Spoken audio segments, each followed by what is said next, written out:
आज के समय में ज़मीन खरीदना तो आसान है, लेकिन कब्जा करना बहुत बड़ा चैलेंज है, और ख़ास करके शहरी क्षेत्र में। आज किस तरीके से प्रेस कॉन्फ्रेंस हुआ है, पूरा कहानी हमारे बगल में बैठे हैं, इनसे ही जान लेते हैं। अपना परिचय बता दीजिए। मैं गंगेश्वर श्रीवास्तव मुंबई में रहता हूँ। मुंबई में फिल्म इंडस्ट्री में काम करता हूँ और यहाँ गृह निवास मेरा बनारस है। जिस तरीके से बनारस में डेवलप हो रहा है और मोदी जी योगी जी के गाइडलाइन पे जिस तरीके से काम हो रहा है, देश का विकास हो रहा है, उसी तरीके से हमारी भी इंटरेस्ट जागी। बनारस में हमने ज़मीन लिया 2019 में, 4 बिस्सा ज़मीन लिया, जो बगल के काश्तकार थे उनके सामने हमने बाउंड्री मारा, उसके बाद रजिस्ट्री कराया। वो बाउंड्री मार करके रजिस्ट्री कराया, जिसकी 1-2 बार रिपेयरिंग भी हुई। गेट लगाया मैंने, 1-2 बार रिपेयरिंग भी हुई।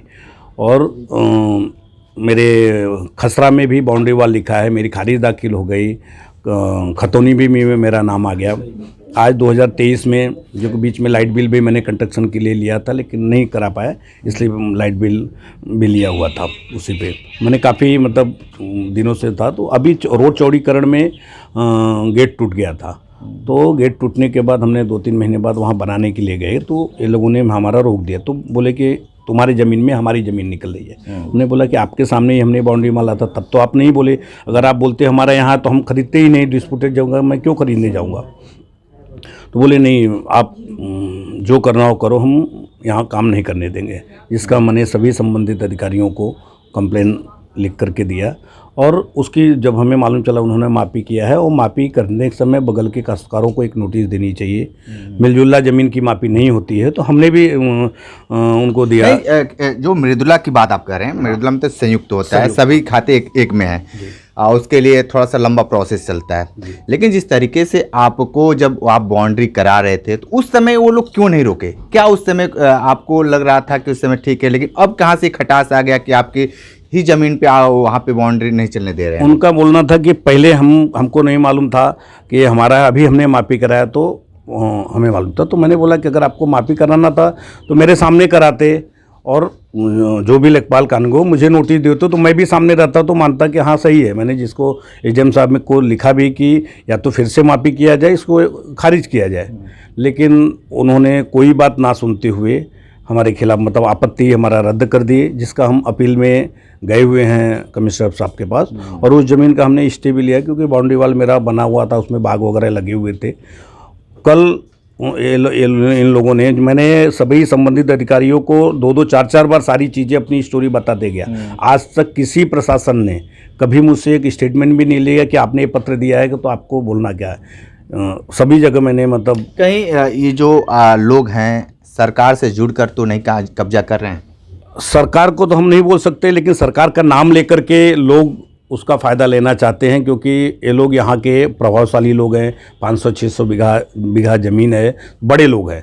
तो कई लोग हमको फ़ोन भी आए। हो सकता है मतलब मैं नाम बताने की स्थिति में, क्योंकि नाम बताऊंगा तो हमारे ऊपर और कोई बड़ा खतरा हो सकता है, और ये लोग हमारे खिलाफ हमारे साथ कोई भी दुर्घटना भी करा सकते हैं। नाम तो मैं नहीं लूँगा, लेकिन इनकी प्रभाव इतना है कि इनके खिलाफ कोई खुल करके नहीं बोलता है।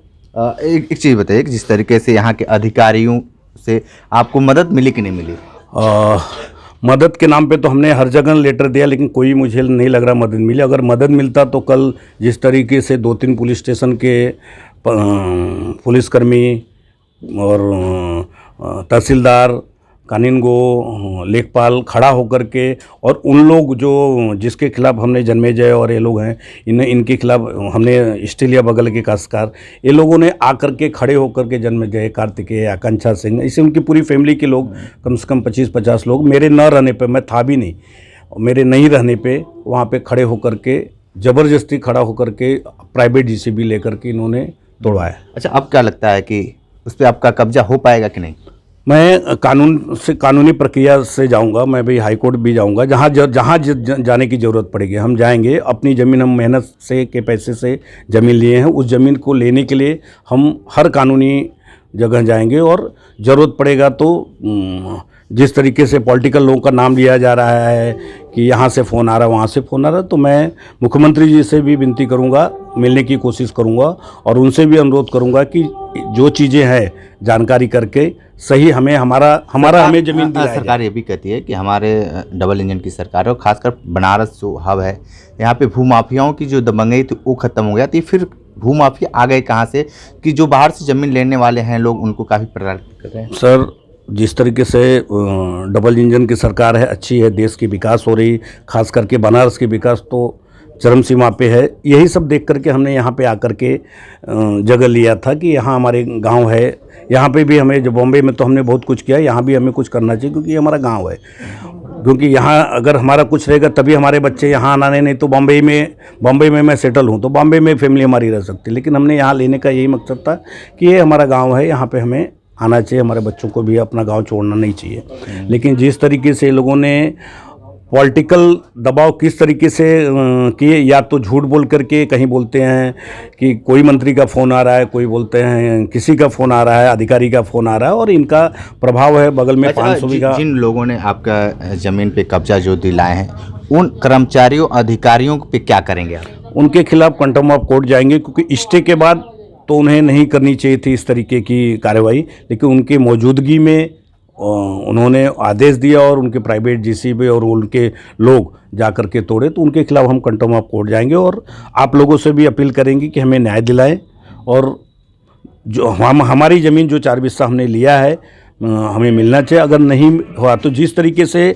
मैसेज लोगों में, जो बाहरी लोगों में जाएगा कि यहाँ पे अभी भी इस तरीके के लोग हैं कि जो बाहर के लोग रहते हैं उनकी ज़मीन कब्जा की जाती है, तो लोगों का जो इंटरेस्ट जागा है अपने गांव से, अपने गृह से, वो फिर ख़त्म हो जाएगा। ठीक है, तो गंगेश्वर श्रीवास्तव जी थे, ये अपनी पूरी बात बताए हैं। इन्होंने सीधे तौर पे कहे हैं कि प्रधानमंत्री नरेंद्र मोदी का संसदीय क्षेत्र है, डेवलप हो रहा है, ज़मीन लेकर परिवार बसाना चाहते हैं। लेकिन यहाँ के जो भू माफिया हैं, आज से नहीं काफ़ी दिनों से जो भी बाहर के लोग आते हैं उस पर दबदबा और वर्चस्व लगाते हैं कि यहाँ से लोग डर कर भग जाएं।